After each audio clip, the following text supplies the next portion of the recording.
Hey everybody, Pete Meyer, Motor Age Training with you today. I want to say thank you for joining us today for what is our first, but hopefully will not be our last lunch and learn.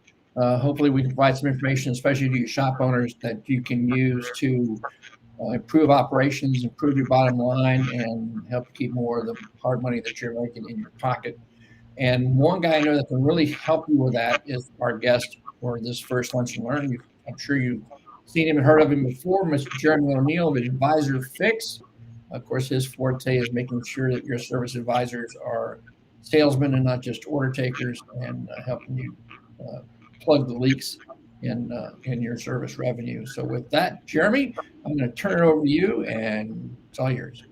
Awesome, Pete. Well, thank you so much. It's great to be here, everybody. I really appreciate the time and promise you an exciting course. And we're going to get right down to it and give you some information that can definitely help you out today. So let's do this. Let me just get my screen share up. We should be good to go. And let's get going. So today we are talking about beyond flat rate, mastering the hidden art of labor profitability.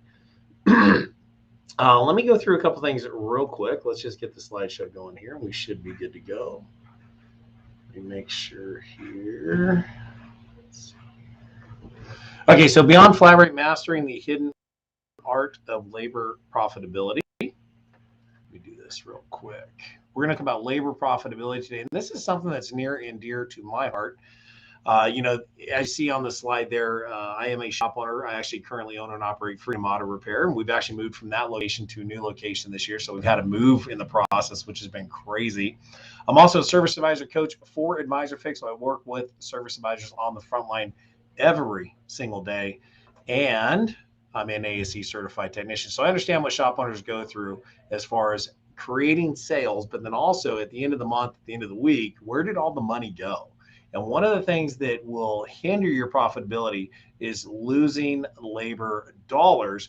And we're going to break that down today for you. So let me just get my slide back up here real quick. And let's look at our plan for today. So I'm going to leave it here. 1 second here. Here we go. Okay, so number one, what are key performance indicators? Okay, we're talking about what should you track. So I'm going to show you how to track and the basics of key performance indicators of your service center to drive labor profitability. So we're not going to talk about parts today.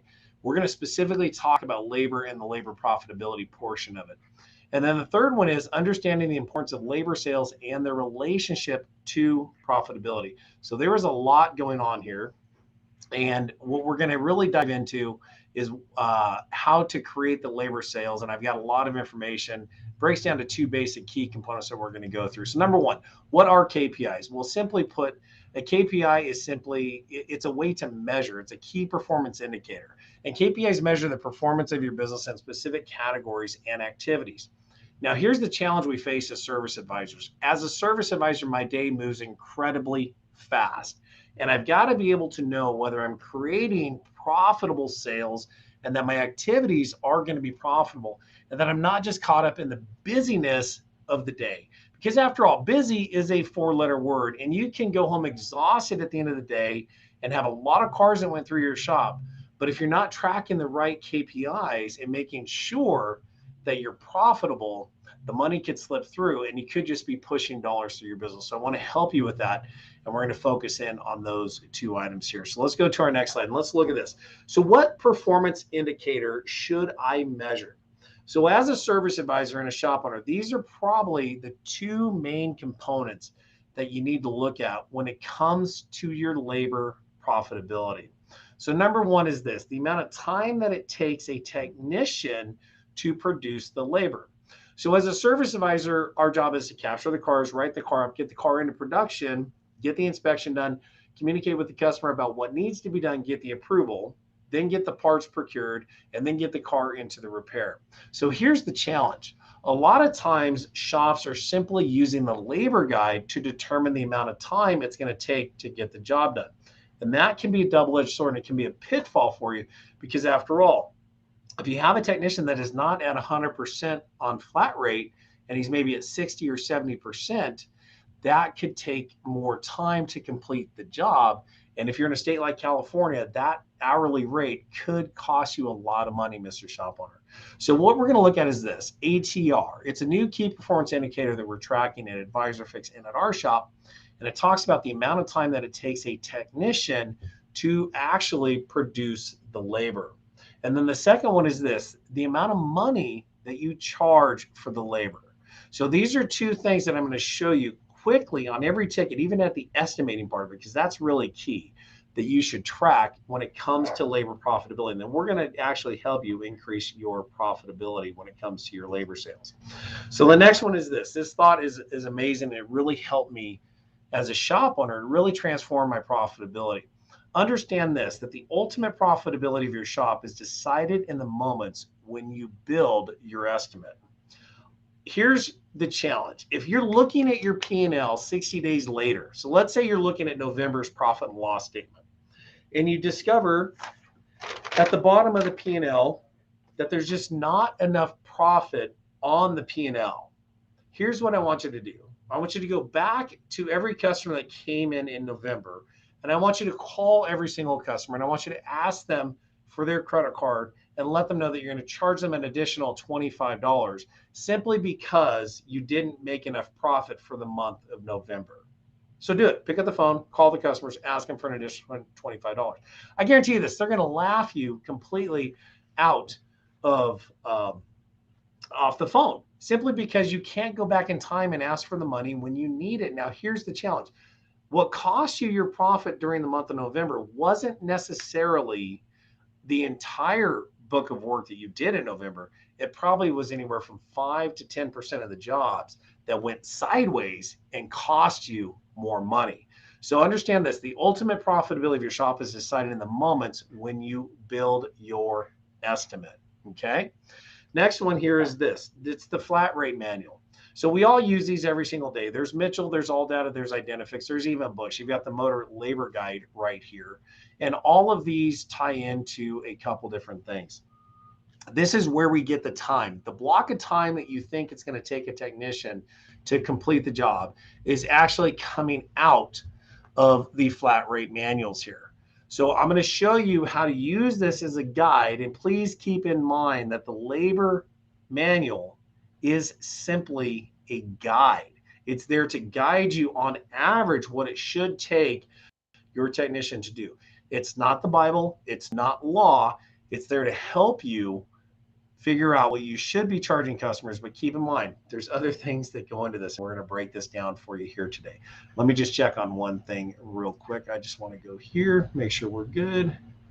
Checking on that. Perfect. I'm going to change my settings real quick. Forgive me, Pete. I'm going to go to my dual screen here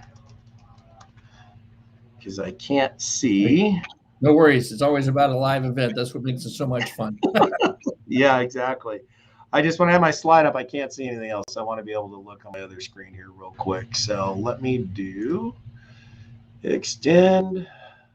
Shouldn't take just but a second there. Keep changes. There we go. That's out of there. And now let me go to, there's that. And that is exactly what I needed. So there it is. You see the mountain goats there. We are ready to roll. So now I can really dive into this and get things going. Excellent. Okay, we are rocking. Here we go. All right, guys, thanks for working with me on that. Now I'm in my comfort zone. I can get going here. Okay, so let's look at something that we really don't track a lot of. And a lot of shop management programs don't track this.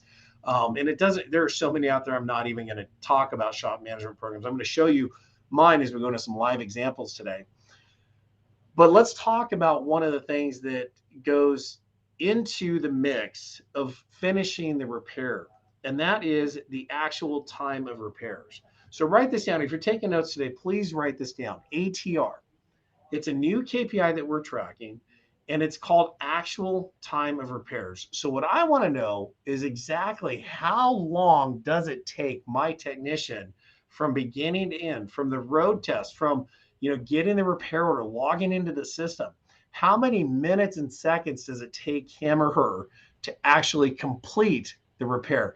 And this is huge. And I'm going to show you why. We're going to look at some information here in just a minute, and it's going to blow your mind. And if you're wondering where your profits are going, I guarantee you, when you go back to your shop and you look at your data, you will be able to see exactly what is going on in your world there. So let's look at that. And right now, there we go. Next slide. These are what go in the basics of completing repairs. So this is what needs to happen to actually complete a repair. Number one is a root cause analysis. This is your diagnosis, and we label that a root cause analysis. You've got to get to the root of the problem and do a root cause analysis. Next is your parts procurement. You've got to get the part on site to be able to put it on the car. The third one is the completion of the labor operation. There's two things that go into this. Number one is your rack and your bay availability. And then the second one is your technician efficiency. So how long is it going to take to complete the labor operation? And then don't forget about this. This one is paramount and it's critical. Verification of repairs. We have to do a quality control process and ensure that the vehicle is fixed right the first time. So you've got to account for that amount of time for your technician to go in and do their verification of the repairs, as well as the service office doing their own verification repairs. Because after all, we don't want comebacks. So these are the basics of completing a repair. And it is very critical that you keep that in mind when it comes to the actual time of your repairs. Okay, so now this right here will show you the two most important things that you need to look at when it comes to running your shop, especially from a service advisor standpoint. So let's do this. Let me go here, and I want to show you a couple things. I'm looking at build hours right here, and the build hours are what's going to generate the revenue. Now, a lot of times service advisors get hung up on the flat rate or the build hours part of it. But there's a second layer to this that's critically important. And the most important part of this is this one right here, the labor dollars that you collect for the services that you provide. I got news for you guys. Our parts profit is under attack. Parts have become a commodity. Customers are trying to source their own parts. Today's consumers are very savvy, and there's a ton of suppliers that will deliver parts same day or next day to consumers. And we're getting more and more phone calls every single day for customers that want to bring in their own parts. And it drives me absolutely crazy. We don't hang up on those customers, but we try to educate them and say it's much better if you allow us to provide the part. That's basically how our business model is built. So we've got the build hours right here. We've got the labor dollars right here. One of the things that I personally look at every single day is what is my effective labor rate? Okay, now I've got definitions for you, and you guys can have access to the slides. If you want the slides, they'll be on my website, advisorfix.com. You can simply go download them right after our program here, and I've got all the information later on for you right here. So the reason the effective labor rate is so important is this is part of the profitability. So let's look at this. Let's look at what is effective labor rate. Effective labor rate is simply this. It's the labor dollars divided by the build hours. Now, we've all had and heard that we use a variable labor rate. If a customer asks you what your labor rate is, we respond with, well, that depends. What do you need done? And we go into sales mode. But for the sakes of financial and profitability, this is key. My shop door rate, my base rate that I need to collect to make sure that my projections for the year and that my profitability is in alignment with what I want for my rent, for all my fixed overhead, for all my variable overhead, for all the expenses that go in there, for warranty expense, all of these things, for all of it to line up. And for me as the shop owner to take my paycheck home after I paid all of the employees and paid the tax man and gone through everything, I have to hit a minimum of 149.98. That's my base rate when I talk about my labor rate. So 149.98 is my base door rate. That's my goal to get to this. And I've got to share with you guys, it has been a lot of work to attain this. So if the goal is this, you can simply look over here at the effective labor rate and see how we're doing. So let's do this. How are we doing when it comes to being profitable? Okay, well, Jeremy O'Neill. Hey, that's me. Yes, I do turn a wrench and work on cars. Not as much as I'd like to. I love working on cars. But I do still get out in the shop and I produce. So then this is 1 week. So this is a 1 week snapshot here that we're looking at. And you can see this is simply from last week right here. And I'm showing you live data here. If my goal is 149.98, how did I do here? I'm okay with that. Okay, my rule of thumb is 5%. I don't want to be less than 95% of my effective rate. So I'm going to do just a quick calculation here real quick on my calculator on my phone. 149.98 times 0.95. That is 142 is the minimum that I should expect. 142.50.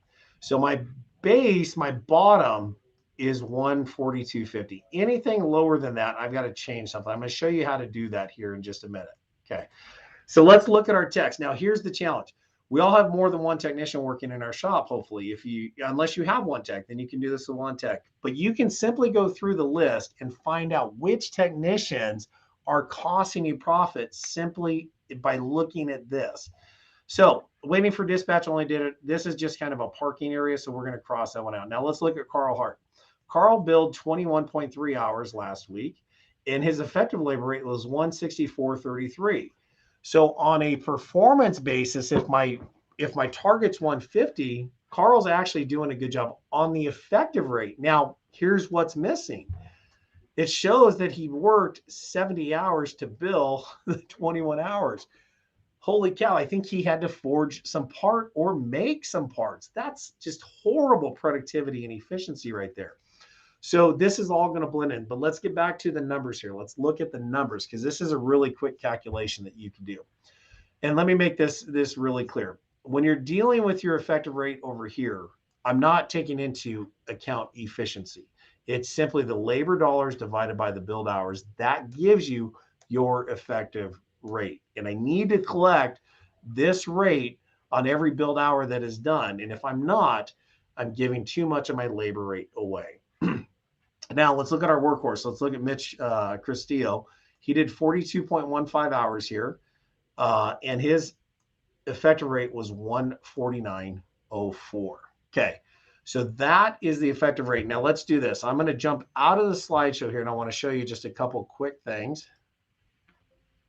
Let me discard those here. Let's go into our shop management program here, and I'm going to show you how I have things set up on the back end. And hopefully your shop management program has all this information as well. Okay, so when we go into our shop settings, I'm going to go into my repair order information here. As soon as it loads, it shouldn't take that long. There we go. So now we're going into our RO information here, and I'm showing you live data. I'm an open book. I share everything with you, and everything is real. Okay, so let's look at the basics of our labor rate that we have here. We actually have multiple labor rates that we go through. So if you're wondering how can your effective labor rate drop, it's simply because if I have different rates that are below my baseline rate. So my standard rate right here is 149. I've got tech time no charge because I do want to account for times that we give things away on the counter, which happens. We have a diesel truck labor rate. We have extended warranty. We have a European rate. We have light duty diesel. We have employee. We have advanced diagnostic rate here. And we have our maintenance rate, so 119. So if, for instance, that week, if we get a lot of maintenance jobs that come in, then I know I've got to blend that in with more repairs, because if we're trying to be competitive on fluid exchanges and maintenance services on newer vehicles, and that's a market that we're going after, then I've got to blend in some of the repairs and get some diagnostic work or some higher, paying jobs in there. So we use a multiple labor rate here at our shop. These are the numbers here, and any numbers that we're going through are simply for demonstration purposes only. I just want to make sure that we stay totally legal with any antitrust law that is out there, and then we're in full compliance of everything. Okay, so that's how you can stack your labor rates to get your effective labor rate. Okay, so now let's go back into our slide presentation because there's more to the story to help you become profitable. Okay, so let's back up real quick. Let's look at this one here. So here's the challenge. the ultimate profitability of your shop is decided in the moments when you estimate the job. So if I'm going to go out and book a job for one of my techs and it's an 8-hour job, in my head as an advisor, I think, okay, I've got 8 hours to complete this. That's one full day of work. Okay. But not so. If Carl's doing the job, I need to probably plan on 3 days for him to finish that job. Holy moly, that's crazy. I might be better off not even doing that job or dispatching that job to Carl simply because it takes so long for him to fix it. Whereas Mitch can probably get it done in the same time. So that's the biggest thing. This is where efficiency comes into play. So right now, let's look at our efficiency model here. So for instance, if Carl's at 30% and Mitch is at 95%, he's going to hit my targets because he's hit my effective labor rate. Carl's doing a better job on the effective rate because he's probably working on some of the harder jobs, but it's slower. So how do I account for this? If I need this technician to do 40 hours in a week, what's the calculation? How do I figure this out? Well, it's about a 2-to-1. So if it's a tough job and I think it's going to take Carl twice as long to do it, then I've got a decision to make when I'm estimating this out. And I'll show you how to do that here in just a quick second. So consider using a labor multiplier. So we're going to use a labor multiplier, and I'll show you how this works, especially for first-time repairs. This one's huge. For those of us in the independent aftermarket repair world, a lot of times we see first-time repairs that we've never done before, that we might need special tools, that it's going to take your technician longer because you're going to have to read the repair procedure. We may have to call a tech line. Heck, we may have to call a buddy from across town that's done these jobs before to help us complete it right. So first-time repairs, I definitely use a labor multiplier. What about those tough diagnostic repairs? Those are huge because they don't generate parts revenue. So I'm definitely going to use a multiplier there. I want a higher rate, and I've got to get my time out of it. Unique jobs, and then specialization. If you can get into specialization, this is key. If you look at heart surgeons or brain surgeons, they're specialized. They get a really high rate for the services that they provide because they're specialized. But if you ask a brain surgeon to do a knee replacement, he probably won't do it simply because he's not skilled in that area. Yet here in the automotive world, in the repair land that we live in general automotive repair, everybody expects us to be experts on every car that we service. Well, here's the thing. You can do it, but you've got to charge accordingly. Okay, so now let's go in a little bit further. So using a labor rate multiplier, let's go back into our shop management program and let me show you how to use a labor multiplier.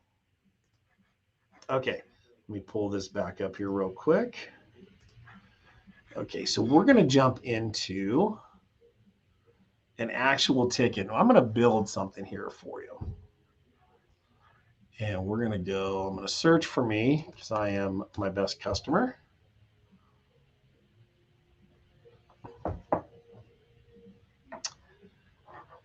And I've got a 2012 Jeep Wrangler that we're working on. Okay, so I'm going to show you just a quick, simple job and show you how this works, especially with the numbers that we want here. So we have a 2012 Jeep Wrangler that has come into the shop and it has an oil leak. And the customer wants us to fix the oil leak, and we've diagnosed it as a engine oil cooler. Common problem on these 3.6 Jeeps. Okay, very common problem. Now, if we look at our efficiency model, Carl's at 50%, okay, when it comes to billing 40 hours in a week. So here's some questions I need to ask my technician. Mr. Technician, I'm going to sell this job. How long do you think it's going to take you to complete this job? Have you ever done this job before? And if you have, what's your track record on this? So let's say that Carl has done these before and he's not going to take twice as long, but he says, hey, it's going to take me probably from beginning to end 4.5 hours to get this job done. Okay, so now we have 4.5 hours.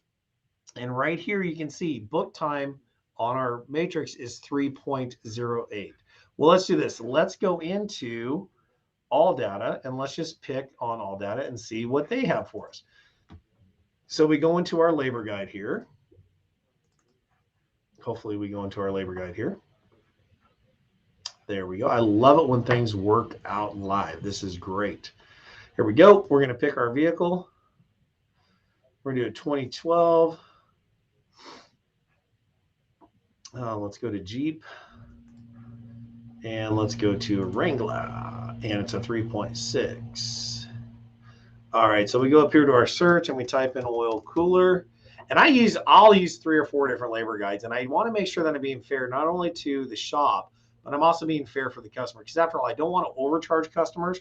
I'm going to be very careful there that I don't overcharge them and price us so far out of the market that customers are going to come back and leave some negative reviews. So let's go to our labor guide here and let's go to our time. Okay, so all data says it's 2.1 hours. Okay, well, where in the world did I get the other time here? Well, it came out of motor, which basically is going to come out of Identifix. So this is Identifix right here. And you can see I typed in oil cooler. And so our shop management is tied into motor, so it's going to extract this information out of motor. You can see it's 2.8 hours. Now remember, I asked Carl how long it's going to take him, and I got to be very careful here. I want you to understand something that's really, really critical. Your labor force is a very specialized team of individuals that nobody can duplicate. Now, other shops in your area can go buy the same part. They can buy the factory part. They can buy an aftermarket part. They can get the same commodity, the part that we have, but they can't duplicate our labor. Okay. So our labor is a very specialized, unique product that nobody else can duplicate. So the fact that I can get the job done this week with my technicians means that I need to charge what I need to make my profit targets hit. Otherwise, it's not worth the time investment for us to do that job. So Carl's my tech. He's got an opening. He's going to do this job. Now I have a decision to make when it comes to the profitability of my shop. Do I charge book time or do I go a little bit more? Okay. Couple different things that I can do. It's a decision, but based on my formula, I'm going to show you. Let's go back in here and let's look at the ticket here. So my management program has an automatic labor buffer in there, or a labor multiplier. It's going to do 10% higher. That's how we got to 3.08. So I've got a decision to make. I'm going to go to 4.5 hours and I'm going to decide, do I charge $6.75 in labor or not? Now keep in mind, I've also got to get the part. So let's go in here and let me grab the part here. Close that down. Let me pull this up here real quick, see if I've got one of these Mopar oil coolers in my system, just so I can show you the total dollars and numbers there. And let's see, let's go with this one right here. So we're looking at, if I do what my guide wanted, which is 3.08, I'm at $700. But if Carl's going to do the job and he's going to take as long as he's going to take, then it's $911.62. So there's a $200 difference between those labor operations that make a determination on if I'm going to be profitable or not. So here's the challenge. Are you going to sell it at the higher rate or are you going to keep it at the lower rate? So you've got two choices here.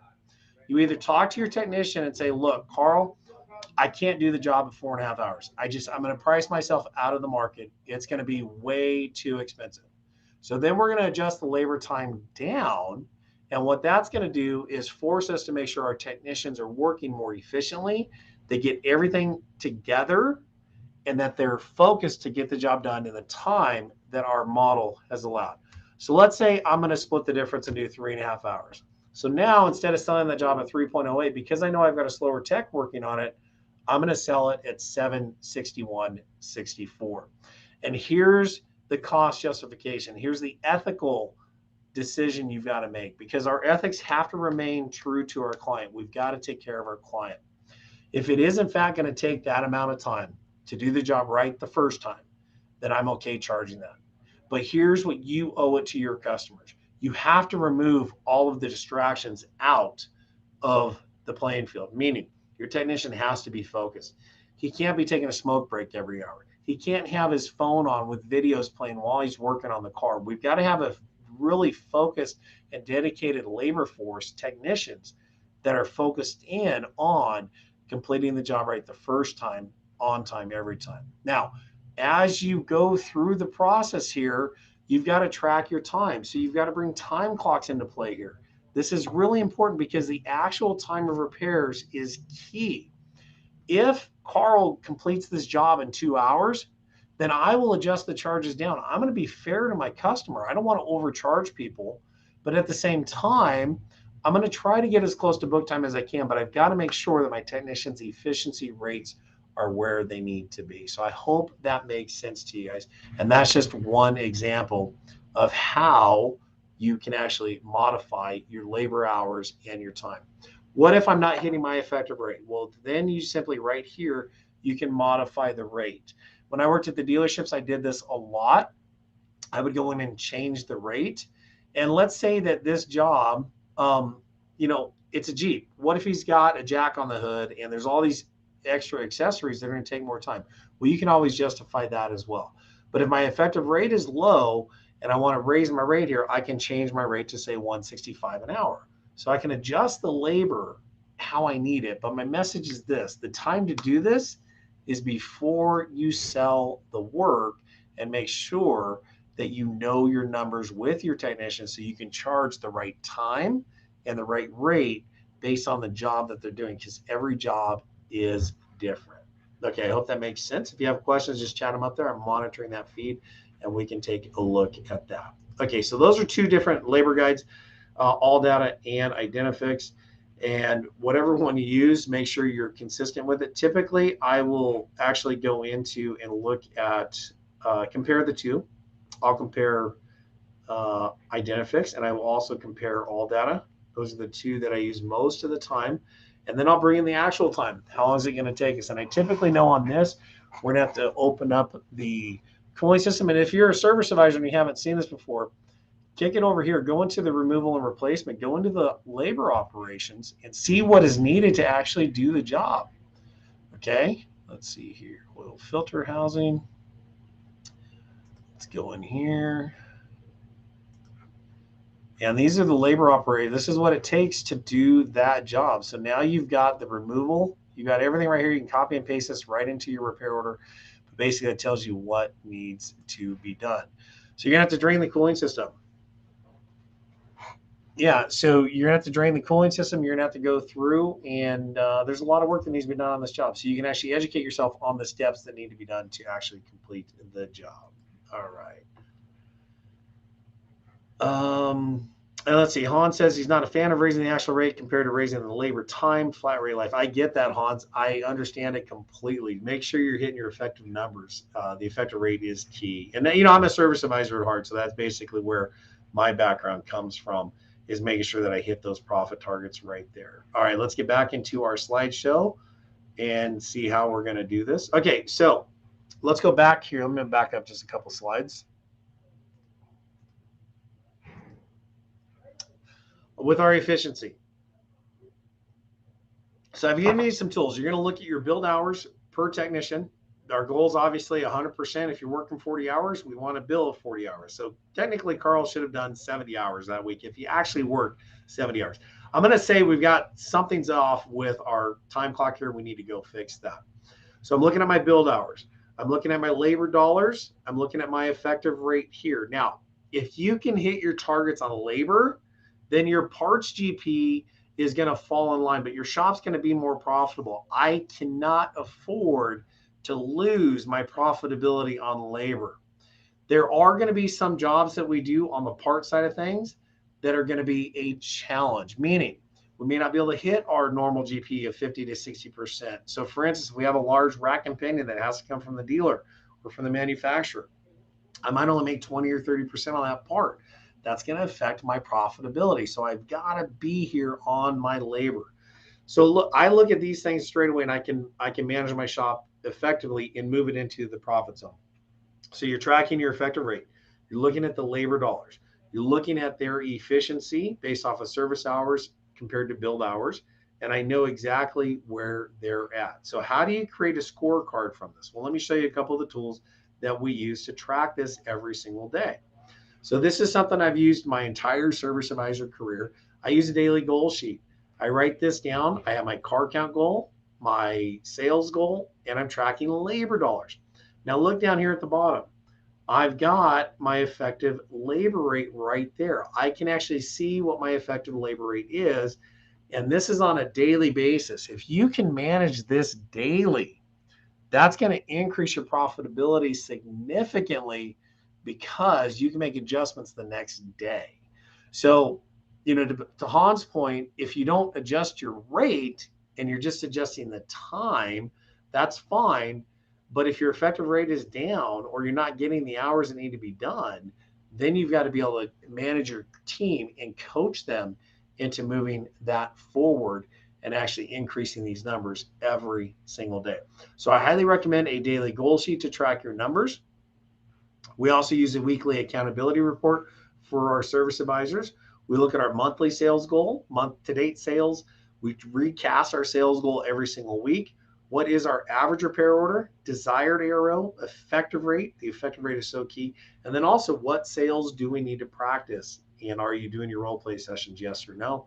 So that's our weekly accountability report for service advisors. A great tool that is up on the website as well. So you can have access to this right here if you need it, which is this one over here on the right side is from our coaching platform that we use. Next, let's see here. These are going to be key performance indicators. So this is in the slide. I'm not going to go through this now because typically we go through these individually, and I don't want to bore you guys. And after all, it's lunchtime, so we got to get back to work here pretty soon. A couple things, though. When you look at your RO count, average repair order, your labor dollars are really going to drive your ARO. So average labor hours per repair order. Okay, let's go back and look at my slide a few slides ago. Let's look at this one here. And let's look at my billed hours per RO. So I'm at 2.16 hours per RO. Okay, so at 150, I'm at about 320. I bet my ARO is about $550 to $600 with my parts to labor ratio. So if I want a higher average repair order, I've got to push the labor up. This number needs to go to 3 hours per ticket. And I can set that as a goal and make that happen as we move forward. Okay, so let's look at some more KPIs and then we'll wrap up our day today.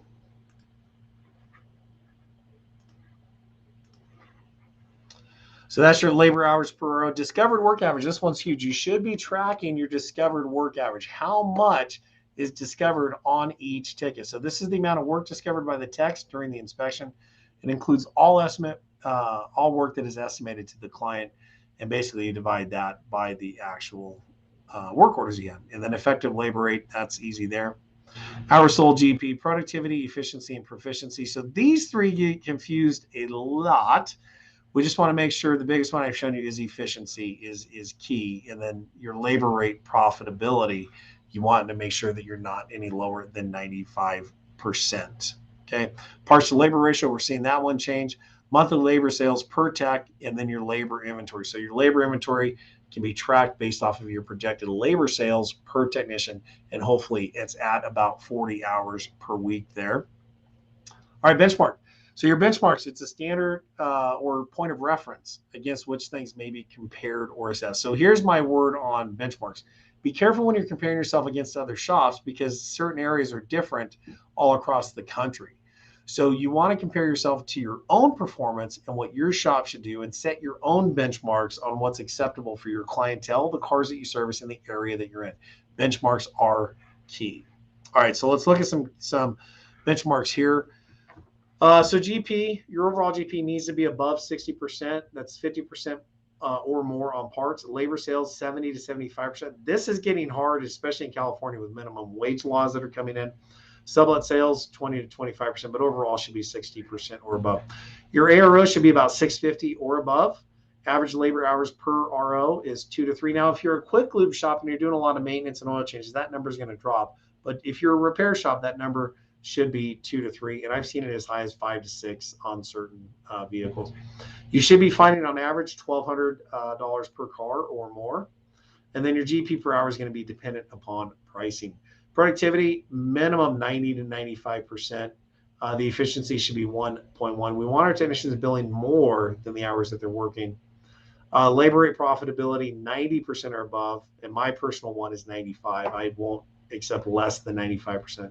And then parts to labor ratio 0.8 to 1, so 80% of parts to $1 of labor. And then your monthly labor sales right there. So those are your benchmarks for you. And again, you'll have this slide available to you. So let's look at a couple other things. This is a report out of Michigan. Now, this is an older one. This is out of 2016. But you can easily see how you get your numbers. So average labor hours per row, simply there are 3 hours. This one's good. Effective labor rate on this shop is at 92.5. And the door rate, the baseline labor rate is 110. So I just want to point this out. If your baseline rate is 110 and you're only getting 92.50, okay, you're at 84% on your labor rate profitability. That's a huge number that you need to fix, and we need to change that. We need to make sure we get that done there. So let me show you that here. I want to get down to the 84. There it is right there. So our baseline rate is 110. We're only collecting 92.50. That's 84%. There's thousands of dollars every single month that is basically there. If you look at the labor hours sold for this period, 885 hours, okay, of labor. $10 an hour is an extra $8,000. You should be able to move that. We're actually almost $20 an hour. So we're leaving $16,000 a month on the table. That number drops straight to the bottom line. So these are numbers that you can get out of your shop management system, and they're really easy to track, but it's taking your focus so much off of the parts and the gross and getting it on what really matters, which is the labor portion of our sales. All right. There's that right there. Tracking your, yep, that's it right there. Okay, give me 1 second. I'm going to show you some other stuff here. Let me see if we have any questions. Let's see here. So Michael has a question. He says, how do you adjust for unforeseen circumstances like frozen hardware or hardware breaking? That is a great question, Nathan. Michael, thank you so much for asking it. So understand this. As a service advisor, one of the challenges that we face is leaving the door open. So one of the things that we want to do is leave the door open. Make sure you have a good conversation with your technician before you estimate the job. So Michael, you can actually create a list of certain jobs that are going to possibly have the potential to do this to you, meaning exhaust manifolds. Every exhaust manifold that we sell has a disclaimer on it. Let me show you. You should disclose this all the time when it comes to estimating these jobs. Let me show you this one here. This is a recent job that we just did, and it was a broken spark plug job that had some challenges, and it took a long time. So Michael, this verbiage will help you out here.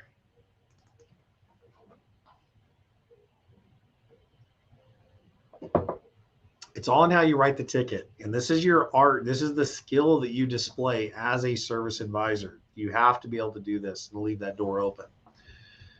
So notice here, remove and replace spark plugs. Please note, due to the nature and design of this engine, there may be additional work and labor time needed to extract stuck spark plugs at an additional fee. Okay. So here's the basic job right here was remove and replace spark plugs. And then we had additional time to extract broken spark plugs. So this is a disclosure up front. Michael, my suggestion is this. If you have a concern on this going into a job, and I know, it's crazy. Southern California, we hardly ever use a torch. Like I don't have a torch in my shop, and we do brake calipers all the time. My friends in Dover, New Hampshire, however, they have a torch and they use it all the time because brake calipers get rusted. They use salt on the roads. So a simple brake job may not be a simple brake job. So Michael, it's all about having that disclosure set up front. You can actually estimate some time and kind of give the customer an idea. But when it comes down to it, it's all about tracking the time and then charging for that time proper. That's why the effective labor rate is so key, making sure that you're attaining it, and then also that you're getting the billed hours back on to the ticket. So notice this job, we had $1,500 in labor to do this job. when it started out at a couple $100. I think it was about a 3-hour job to start with, but we had a couple that were really tough, and they took literally 3 to 4 hours per hole to get the spark plug out. May have been better just to pull the heads off and do it at that point in time. But this is the disclosure that you give them. Nate, Michael, I hope that helps you with your question. It's all about disclosing it up front and then making sure that you charge it. The worst part, Michael, is not disclosing that to the customer, selling the job, closing the door on the sale, not having anything on the back end to go with, and then you're stuck and you feel obligated to deliver that job to the customer at the dollar amount that you initially quoted it. That's the challenge that we face. So hopefully that helps you out there. Okay. All right. So that's that part of it. Let's see here. Remember just that the labor guide is simply a guide. It's not the Bible. Communicating with your technician is key on everything. And that's the most important part there. Let's see. If you have any other questions, chat them over. I'll be happy to help you with those. And let's see. I'm going to jump back up here real quick. Just review a couple things really fast, and then we'll get you guys out of here. So remember, we want to track 2 key performance indicators: the amount of time it takes a tech to produce the labor, and then the amount of money that you're going to charge for the labor. We do this by doing a couple things. The flat rate manual, ATR is a new one, actual time of repair. Start to track how much time it takes your technicians to actually finish the repairs. Next, don't forget the basics of completing a repair. All of this goes into the actual time it takes to complete that repair from beginning to end. Have your technician scorecard. You're looking at build hours. You're also looking at their efficiency rate, and you're looking at labor dollars and the effective labor rate. I think I did a good job showing you guys those. And if you just do that, that's going to change your profitability immensely. In fact, I'm sure some of you were actually on your computers during this training, going in and looking at your numbers, and you had some surprises. The best part of this is now you're empowered to change your numbers. You are empowered to do the right thing for the right reasons, to charge what needs to be charged, because after all, we should not pay for our customers' repairs. That's paramount right there. You can use a labor rate multiplier. I didn't show you this. Let me just show you real quick in the shop management program how to do this. So if you go into your shop settings,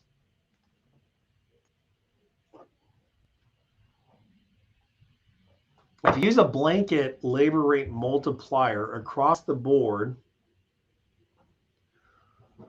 one of the challenges you have is, you see here, book time multiplier. So our management program has this book time multiplier in. I have 10%. And I got to share with you, when I first did this, I was kind of afraid. I was nervous that I was going to overcharge my customers. Now, there are some shops out there that do 50%. There are some shops that do 100%. So they're going to move that book time up. I encourage you to do research on this and make sure that your prices are fair for you and your customers, and that you can justify your multiplier, because there is a science behind it. I've just shown you the science that goes in to determining what you charge and why you charge it. So I have a 10% bump. So every labor operation that my shop management system pulls in is going to increase the labor time by 10%. Now I could change it to 25% or 50%. My word of caution on this right here, this book time multiplier, is it does it across the board on every ticket, on anything that you import in from Mitchell One or the motor information system. So make sure that you do the research on that and that you feel that that number is justified.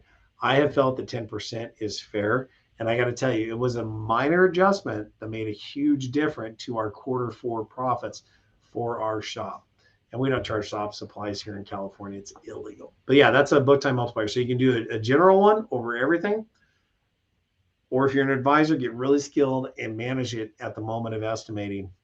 You can add the multiplier, and then at the same time, like if I have a slower technician like Carl, I need to be able to adjust that. All right, so I just wanted to show you that, so that helps you with that. Let's go back in here real quick. All right, and if you need help with this, let me, let's see here. Let's get you to the end of this, and I'll show you my contact information so you guys can reach out to me and give me a hard time if you need to. There we go. So How do you contact me? You've got my cell phone right there. I encourage you to text. I don't return voicemails. I'm really sorry. Most of the time, my voicemail's full. You can visit advisorfix.com as well, and you can get all of the material from today. Just go into the materials tab, and you'll be able to download the PowerPoint presentation from today. And there's some other free tools up there as well for you. Let me just check in real quick and see if we have any other questions. Give me 1 second. I'll leave the contact information up on screen for you. Yeah, let's see here. All right. I think, oh, Pete put that up there in the notes. Thanks, Pete. You're quite the host, man. I appreciate that. Got you covered, buddy. Are there any questions that I missed, sir? No, I think we got everybody taken care of. If you do have any other questions, then please go ahead and type them into the chat as we kind of close down this first Motor Rage Training Lunch and Learn with our special guest, Jeremy O'Neill of Advisor Fix and advisorfix.com. As always, great information that Jeremy provided. I hope you'll take advantage of it and that this was a benefit to you. And that's what I want to ask right now. If you're still on the line watching, first of all, if this was worth your time and you thought it was valuable, type in a Y in the chat comments. If you thought this was a valuable use of time, good resource for you, type in a Y. And if not, tell us an N. We want to know. Also, if this is something that you would like to see continue in a more routine basis, then let us know that too. You can always reach out on whatever social media platform you are watching on right now. And we'll also let you know that, of course, this is recorded. It'll take a few minutes before it's actually populated and ready. But again, wherever you happen to be watching right now, you can watch it again at your convenience.